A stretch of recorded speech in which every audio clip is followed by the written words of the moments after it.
I wanted to make a video about Their Eyes Were Watching God by Zora Neale Hurston because I found it so difficult to find resources in order to teach that book.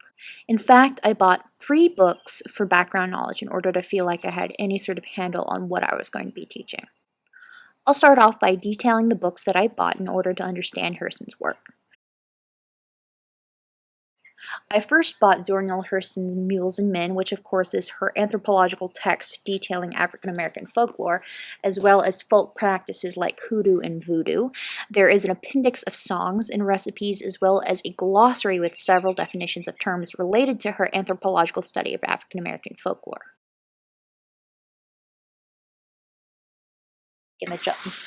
The second book I've bought, I've taken the dust jacket off, is the Annotated African American Folktales, co-authored by Dr. Henry Louis Gates Jr. and Maria Tatar. Henry Louis Gates Jr. is an expert at Harvard on folklore. He is the man on African American folklore, and you might know him from the Ancestry PBS TV show. Gates actually wrote the afterword of Mules and Men, and in the copy of Their Eyes Were Watching God I taught from, he, I believe, wrote either the prologue or afterword.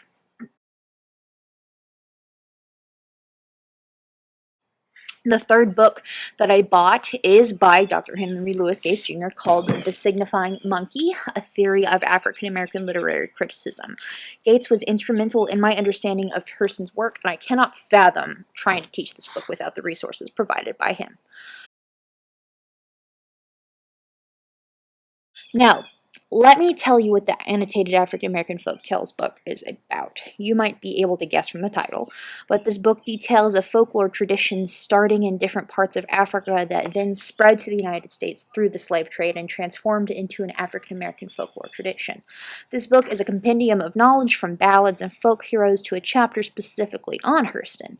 There are quotes in here from Black literary figures of the late 19th century that you just cannot find anywhere else except in primary source documents. This gave me the cultural background knowledge I needed to understand the significance of the folk tale and folklore in general in the construction of Their Eyes Were Watching God. I used this anthology to see if Hurston made any references or lifted any sort of plots from these folktales, seeing as she herself was an anthropologist and folklorist. I did make some connections, and I will detail those for you. The first story I connected with was called Men Deceive Women. In this tale, a fine, handsome, rich man appears in front of a woman who didn't want to marry anyone else in her town. She denied all of her suitors. The new man says, "You are my wife," and she replies, "Yes, I am your wife." They get married, and once they get married, he turns into a snake. He then eats her, and the entire time he's eating her, she's trying to get help. She's crying for help from everyone, but no one helps her.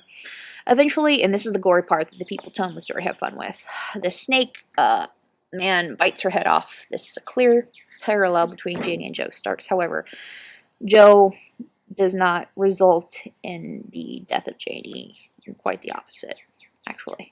Now, something that I needed to understand about Their Eyes was that I didn't understand the first time I read it was the Porch Talkers, references to a man named John, sometimes referred to as High John the Conqueror.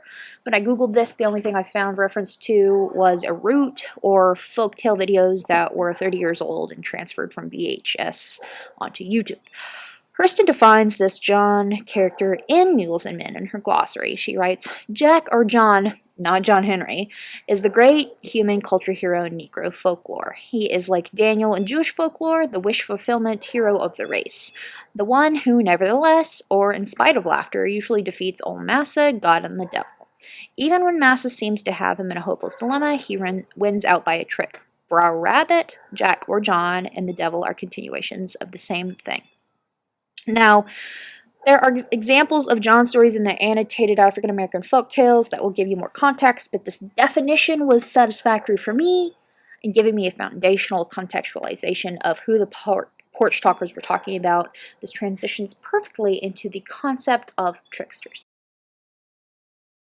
Now, the definition of a trickster is a mischievous or roguish figure in myth or folklore who typically makes up for physical weakness with cunning and subversive humor.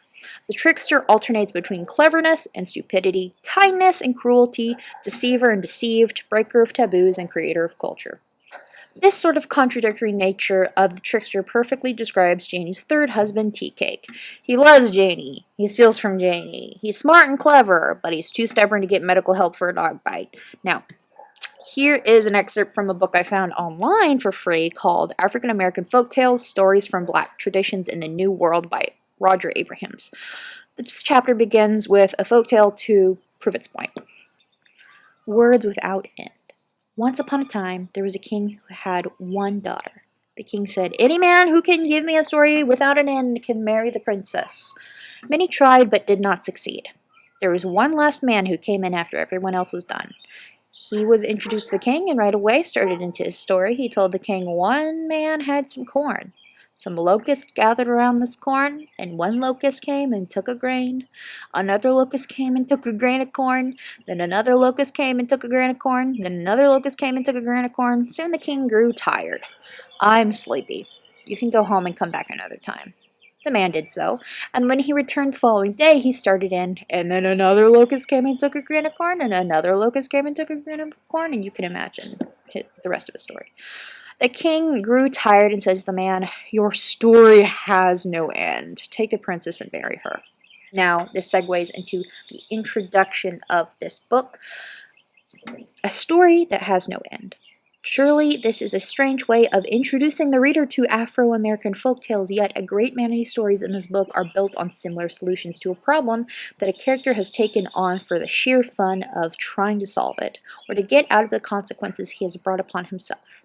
We are given no motivation. Instead, we are thrown into the middle of an impulsive action being carried out for its own sake, such as courting the king's beautiful daughter. There is no before and after here, only a clever trick. In most of the tales, such tricks are constantly being carried out, not in order to better oneself in life, as we find in so many European fairy tales, but for the sheer joy of taking on the challenge. We expect this when the stories focus, as they commonly do, on the actions of a trickster. Shenanigans come more naturally to him than to heroes like Jack the Giant Killer. As with tricksters all over the world, even when he seems to win, there is no living happily ever after to his stories.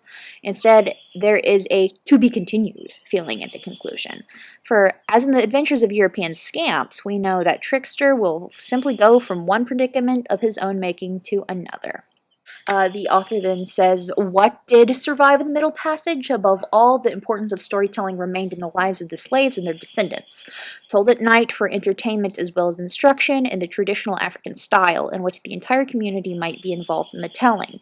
These stories as performances provided entertainment by which the community would celebrate its identity as a group simply by singing, dancing, and most important, laughing together. The stories are filled with action designed, it seems, just to get something stirred up, both in the world described by the stories and in the community of performers. Contrast this with the intent of the usual Indo-European fairy tale, where action is initiated by an individual seeking to better herself or himself, and to advance to the point of happily ever aftering. We also fail to find the style of story so common in Euro-American traditions that conveys the message that moral violations should be punished. The African and Afro-American stories more commonly chronicle how a trickster or hero uses his wits to get something he wants, or how he is frustrated by the acts of someone as clever or with as great powers as himself. Together, they demonstrate a wholeness in this folk literature, an integrity of theme, a consistency of style and pattern that owes much to its African origins, even while it breathes with a life of its own. A majority of the tales in the Black repertoire depict the antics of trickster and his foolish behavior, which is to be laughed at and learned from. So dominant are such stories, in fact, that all stories performed in tale-telling sessions tend to be called by the names of the primary trickster of the area. Tale-tellers treat these characters as familiar members of a family, referring to them by a number of pet names that might change from one moment to the next. There is plenty here to support an interpretation of Tea Cake as a trickster figure, and this goes further to show why Tea Cake is such a catch for Janie. As Herson refers to the figure of John in Mules and Men, we can say Tea Cake embodies the wish-fulfillment hero of the race, as far as the trickster goes.